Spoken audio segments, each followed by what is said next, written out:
हम सब जानते हैं कि जो दूसरा विश्व युद्ध है, वो खत्म कैसे हुआ था।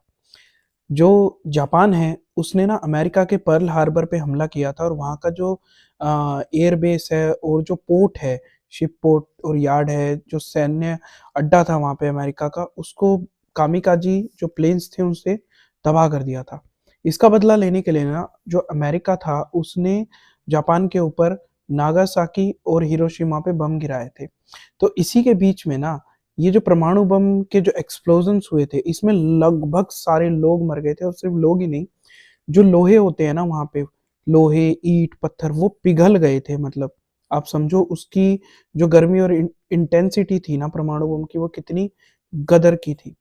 तो ये जो हमले हुए थे ना, इनके अंदर सिर्फ एक ही सर्वाइवर बचे थे और सिर्फ मतलब एक सर्वाइवर ऐसे बचे थे जो कि ना दोनों बम्स जब गिरे थे दोनों जगह थे।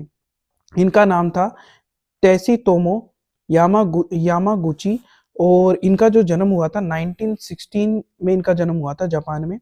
2010 में ये पास आउट हुए और 93 साल तक की भी उम्र तक ये जिंदा रहे। ये कमाल हुआ क्या था? हुआ ये था कि ये एक ना मतलब मैरीन इंजीनियर थे और अपनी टीम के साथ ये थे हिरोशिमा में। 6 अगस्त 1945 को ये वहाँ पे थे जिस दिन बम गिरा था। बम गिरने के कारण इनके जो कान होते हैं, जो स्किन होती है, वो पूरी की पूरी बर्न हो गई थी।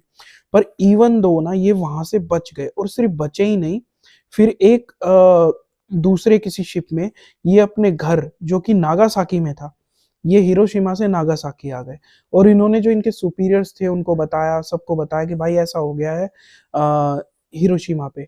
पर इनका बताना ही क्या था कि जिस दिन ये लगभग नागासाकी में थे, वहां भी परमाणु बम गिर गया, यानी 9 अगस्त 1945 को। और ये उससे भी बच गए।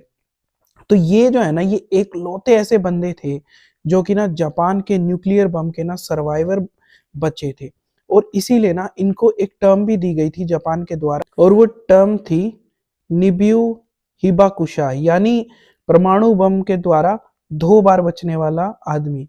तो ये थी त्सुतोमू यामागुची जी की कहानी, जो 1916 में पैदा हुए, 2 बार न्यूक्लियर बम से बचे और फिर 93 साल की एज तक जिंदा रह के और 2010 में वो इस दुनिया को बाय बाय कर गए।